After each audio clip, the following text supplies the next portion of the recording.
My YouTube scandal. Why are there videos about me online, exposing me as a liar, and even going so far to accuse me of almost killing a person? If even one of us hadn't been strong-willed to see through this, you would have blood on your hands. That is a big statement to make, as is some of the things I've said on this channel, primarily for the purposes of trolling. Some people might think that Zach is just being a good friend, but what if I said that Zach is sexually attracted to Brandon? Because during their live stream, there is a strange moment in which Zach talks about the love of his life. And you will notice as he talks about it, his head and eyes look upwards, which from Brandon's perspective on video call would look as if Zach was looking at him. I could be able to get the love of my life.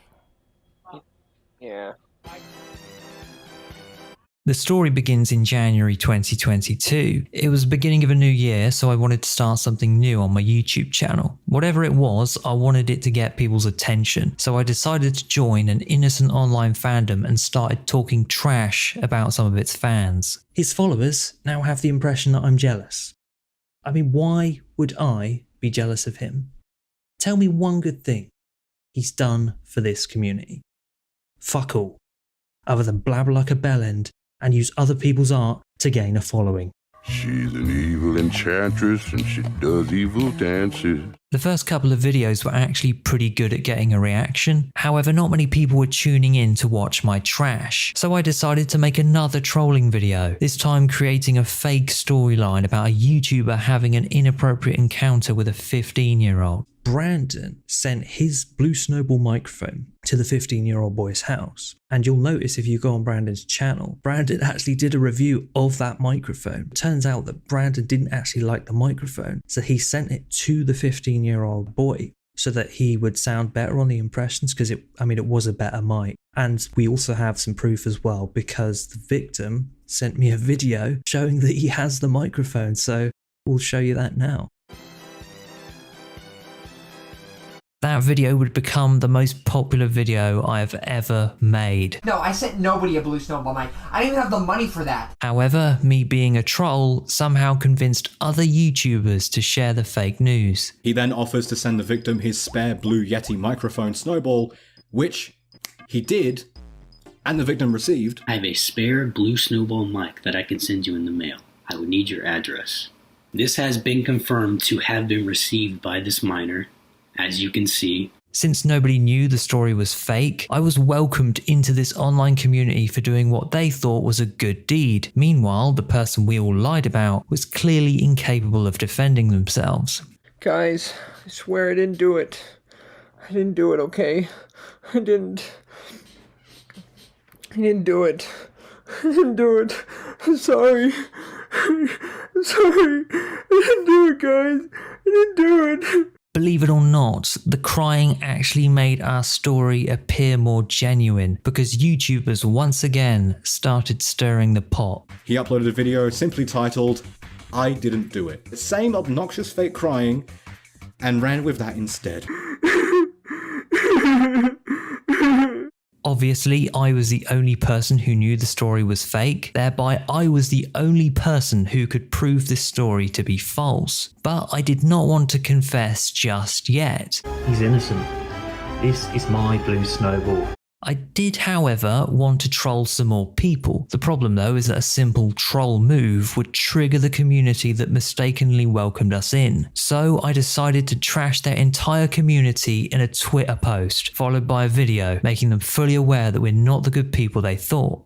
Honestly guys, I love the ponies, however the community is a whole different story. In fact, by leaving the fandom, I can now call out on how shit it really is. At this point we had lost all respect. Some even suggested we had lost the plot. All I knew is that people would no longer take us seriously, so any future trolling would be extremely difficult to pursue. That would all change when a friend of mine unexpectedly joined the ring. Turns out, he has convinced that same YouTuber to share another fake pedophile story. Tonight's predator is a man I am sure you are aware of.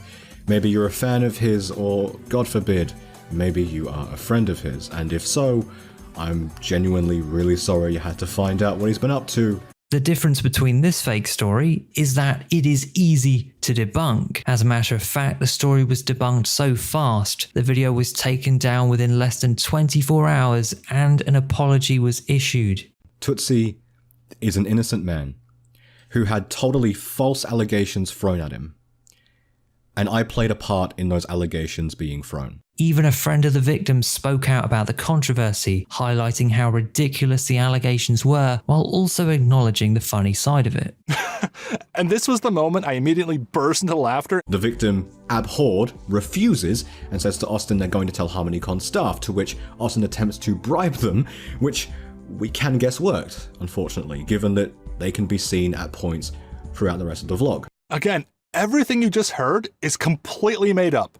The reason you see the alleged victim throughout the vlog is because she's not a victim at all. She's our friend, MC Jam. My friend had essentially stole the show at this point, but he had another genius idea. He decides to accuse the fake messenger of being a pedophile as well. Crispy was in a scandal last year involving an underage kid. Crispy admitted he was wrong for dating an underage kid.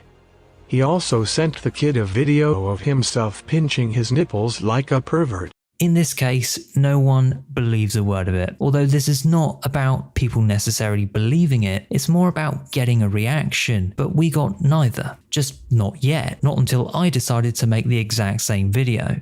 Ryan is an opportunist who purposefully misconstrued what was really going on for his own clicks, whatever. And he says himself he's someone who wants to get as many views as possible, so why are we taking anything from him? Their second attempt of calling me a liar would soon prove to be a very hypocritical move. Well, Crispy recently had the audacity to call me a horrible source that should not be taken seriously, which is kind of ironic considering the only reason he became relevant in the first place is because he put faith in me and took me seriously. Well, yeah. Because at the time when the Brandon shit was going on, you were trusted. You were someone that the fandom appreciated having around. You broke a story about a pretty popular dude in this fandom being a nonce. That is something that earns respect and loyalty. What he doesn't know is that the first story we sold him was false. Thereby, they have now essentially confessed on video to becoming relevant from lying. Ironically, in a video which is intended to make me look like the big asshole. I lost friends, I lost my channel, I lost everything because of you. If it wasn't for Ryan, I wouldn't have, the friends I have. I wouldn't have met my current girlfriend. I wouldn't have met, all these people that I cherish. The narrative these exposed videos try to sell is that I was a good person who all of a sudden turned bad, which doesn't exactly add up with the proof. He's innocent.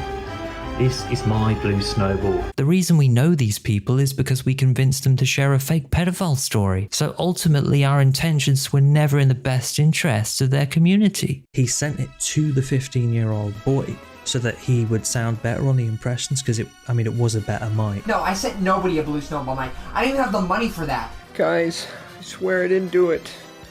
I didn't do it, okay? Which he did. This has been confirmed to have been received by this minor. As you can see, my YouTube scandal. He rushed it out and just didn't give a shit.